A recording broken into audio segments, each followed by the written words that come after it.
یعنی لسانیت کارڈ جو ہے وہ پاکستان تحریک انصاف نے کھیلنا شروع کر دیا ہے، اور سب سے زیادہ پختون کارڈ کھیلتے ہیں۔ نعرہ کیا ہے، دعویٰ کیا ہے، ہم پاکستان کی فیڈریشن کی سب سے بڑی پارٹی ہیں، لیکن اب لسانیت کو پروموٹ کر رہے ہیں، لسانیت کو آگے لے کے چل رہے ہیں۔ اور 8 فروری کو جو احتجاج کرنا ہے، پہیا جام، شٹر ڈاؤن، یوم سیاہ منانا ہے، کس کی کال ہے جی؟ بانی تحریک انصاف عمران خان کی کال ہے۔ وہ جی سہیل حفیظ صاحب کیوں لاہور جا رہے ہیں؟ سہیل حفیظ صاحب کراچی کیوں جا رہے ہیں؟ عمران خان صاحب کا حکم آیا ہے کہ آپ نے اسٹریٹ موومنٹ کرنی ہے۔ 8 فروری کے احتجاج کو، 8 فروری کے شٹر ڈاؤن کو، 8 فروری کا جو پہیا جام ہے اس کو کامیاب بنانے کے بارے میں ہم جا رہے ہیں۔ اسٹریٹ موومنٹ اس لیے شروع کی گئی ہے۔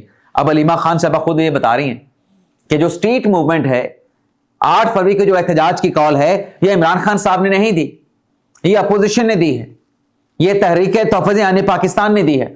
تو پھر اپنے پارٹی کے جو آپ کے کارکنان ہیں، جو ورکر ہیں، جو سپورٹر ہیں، انہیں آپ ماموں کیوں بنا رہے ہیں؟ انہیں آپ چونا کس بات کا لگا رہے ہیں؟ لوگوں کے بچوں کو تو آپ کہتے ہیں کہ 8 فروری کو نکلیں سڑکوں پہ نکلیں، احتجاج کریں، اور پھر احتجاج ان کا تشدد کے ایلیمنٹس کے بغیر تو ہوتا نہیں۔ میرا تو یہی تجربہ ہے، اس میں نہ کہیں آپ کو ان کی باتوں میں، ان کی تقریروں میں، ان کے کنڈکٹ میں کہیں نہ کہیں آپ کو تشدد نظر آئے گا، یا اشتعال انگیزی آپ کو نظر آئے گی۔ چلیں، آپ لوگوں کے بچوں کو نکالنا چاہتے ہیں، عمران خان صاحب کے بیٹے کیوں نہیں آتے؟ عمران خان صاحب کے بیٹے قاسم سلمان، جن کو جانے سے کہا گیا کہ ہم نے پاکستان کا ویزا اپلائی کر دیا ہے، ہم پاکستان جائیں گے، کیوں نہیں آتے پاکستان؟ دبئی تک تو آ جاتے ہیں، متحدہ عرب امارات آ جاتے ہیں چھٹیاں گزارنے کے لیے وزٹ پہ، پاکستان کیوں نہیں آتے؟ کیا کوئی بات انہوں نے بتائی عمران خان صاحب کے بیٹوں نے کہ پاکستان کا ویزا انہوں نے اپلائی کیا تھا، اس ویزے کا ان کو کیا جواب ملا، کیا آؤٹ کم نکلا، کیا نتیجہ نکلا؟ کچھ نہیں بتایا گیا۔ لیکن دبئی وہ پہنچے، اور ان کی باتوں سے لگتا ہے، ان کے دبئی آنے سے لگتا ہے کہ انہیں شاید اپنے والد صاحب کی اتنی فکر نہیں، جو چند ایک سٹیٹمنٹ دلوائے جاتے ہیں وہ صرف میڈیا کی کنزمپشن کے لیے، ورنہ کتنا مشکل ہے پاکستان کا ویزا حاصل کرنا، کوئی مشکل کام نہیں۔ اور وہ تو سابق وزیر اعظم کے بیٹے ہیں۔ تو یہ ان کا اوور آل کنڈکٹ ہے۔ اور یہ 3 خبریں جو میں نے آپ کے ساتھ شیئر کی، اس سے ہٹ کے ایک اور خبر بھی ہے، جس میں کیا کہا گیا؟ جس میں کہا گیا ٹانگیں توڑ دی جائیں گی، میری طرف آنکھیں، مطلب مجھے گھورو مت، آنکھیں نکال کے مجھے اس طرح سے دیکھو مت، جہاں سے آئے ہو وہاں پہ واپس بھجوا دیا جائے گا۔ ایمان زینب مزاری، علی ہادی چٹھا کے خلاف جو مقدمہ ہے NCCI کا کہ ریاست کے خلاف متنازع اشتعال انگیز ٹویٹس کیے گئے، ریاستی اداروں کو ملائن کیا گیا، آج اس کیس کی جب پہلی سماعت ہوئی، پہلے فیس میں نہ علی ہادی چٹھا پیش ہوئے، نہ ایمان زینب مزاری پیش ہوئی۔ عدالت کی طرف سے 12 بجے کا وقت دیا گیا کہ دونوں پیش ہو جائیں، ادروائز ان کی جو جرا کا جو رائٹ ہے اس کو ختم کر دیا جائے گا۔ اب دوسرے فیز میں پیش ہوتے ہیں صدر جو اسلام آباد ہائی کورٹ، اسلام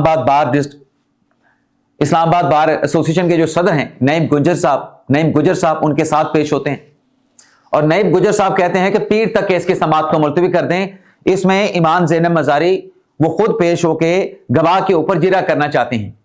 پراسیکیوشن نے کہا کہ گواہ موجود ہے، آپ ان سے حلف لیں، بلکہ پراسیکیوٹر نے کہا جج صاحب سے کہ آپ اس سے حلف لے کے جرا کی آپ کاروائی کا آغاز کریں۔ نعیم گجر صاحب نے پراسیکیوٹر کو وہاں پہ بڑے سخت الفاظ کہے۔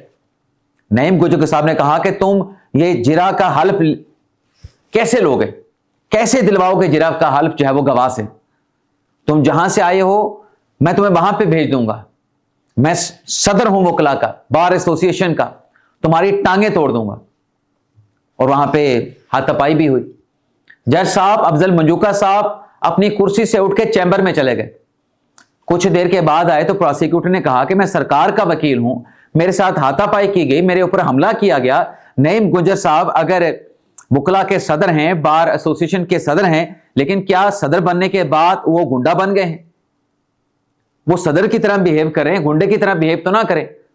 جس کے بعد عدالت نے ایمان زینب مزاری، علی ہادی چٹھا دونوں کی ضمانتیں منسوخ کر دیں، اور جو ان کا جرا کا رائٹ تھا وہ بھی عدالت نے ختم کر دیا۔ اور کل عدالت نے حکم دیا ہے کل تک سماعت کو ملتوی کرتے ہوئے کہ دونوں ایمان مزاری اور علی ہادی چٹھا اپنا سیکشن 342 کا جواب ریکارڈ کروائیں، جمع کرائیں، اس کے بعد پھر فائنل آرگومنٹ اور کیس کا فیصلہ ہوگا۔ اب دیکھتے ہیں کل کیا پیش رفت ہوتی ہے۔ آج کا عدالت کا آرڈر یہ ہے کہ جیرا کا حق بھی ختم کر دیا ہے، ان کی ضمانتیں بھی منسوخ کر دی ہیں، اور پولیس کو گرفتار کرنے کا حکم دے دیا ہے کہ ایمان مزاری کو، علی ہادی چٹا کو گرفتار کر کے پیش کریں۔ اجازت چاہتے ہیں۔ پاکستان زندہ باد۔